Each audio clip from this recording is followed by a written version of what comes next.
Well, it's quite difficult because I don't really meet that many pop stars, but when I do, I generally find that they're very nice.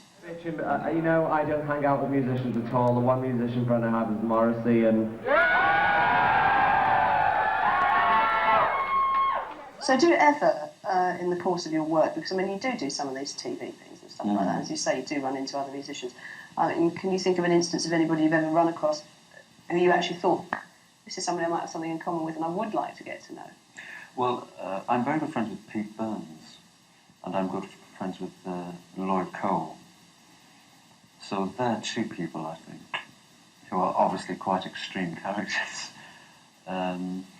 There's not really anybody else, I don't think. There are certain people I know, and it's been quite nice, and we've exchanged letters occasionally, but I don't see them religiously, you know, day in, day out. But Pete Burns I see quite a lot.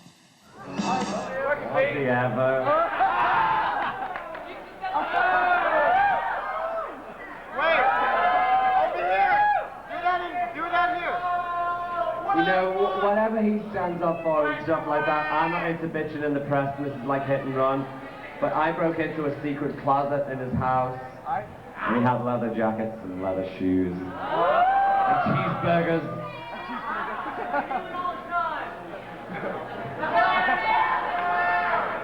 He lied. I'm still friends with Morrissey. I haven't fallen out or anything. I haven't seen him for about a year, or...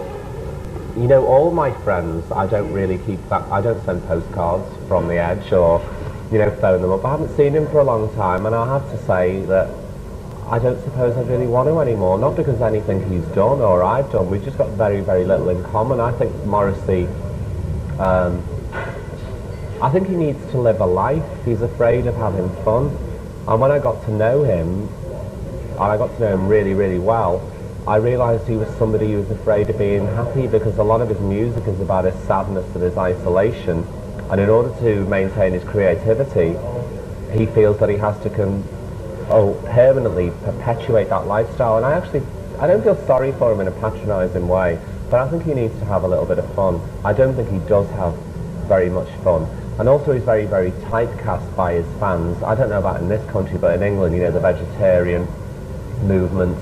And I know he craves a pair of leather jeans, but he realised that he couldn't possibly have them because his fans would turn against him. He became a spokesperson very, very early for his views, and he's very, very good at expressing his views, but now he's not allowed to change, and he has a lot of fear of changing, and his hardcore base abandoning him.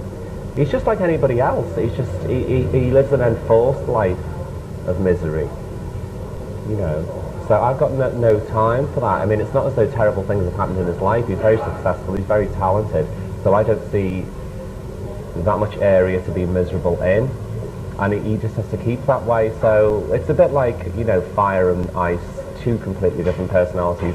It was interesting getting to know somebody like that, but I'm glad that I'm not like him, and I'm sure he's glad he's not like me as well. Didn't Morrissey want to, though, or something? Or? Well, once he did say he wanted it all, he wanted it all. I want the fishnet tights, I want the miniskirt. Maybe he was joking at the time, but at that time it quite shocked me. Where is Morrissey? We need him now. Like, if you look at the state of Britney Spears is probably Morrissey. Maybe.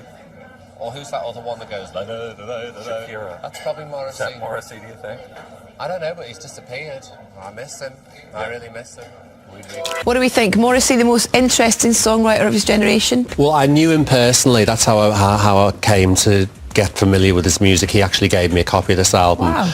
And it was the first Smiths album that I'd actually listened to, and I loved it from track one. He sings his life. I think he does it very well. I give you back your Smith CD. Take everything you gave to me. Stop kicking my heart around, spending my money and driving my car around. What's he like? Really difficult, awkward. He stopped talking to me over a fur coat. Because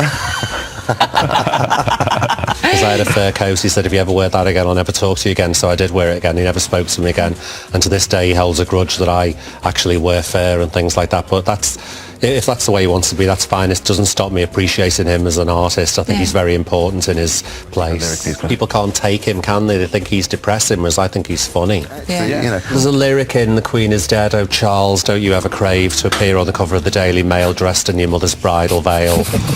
A vicar in a tutu, stuff like that. There's some great humour in there. I really get his humour. People think you're being miserable, but you're not really. It's not humour that translates that well. We should be looking at that album duets too. Well, there's something actually out that I've seen here. There's a bootleg album where I did a live performance with him at the Royal Albert Hall back in the 80s. I can't even remember what the song is.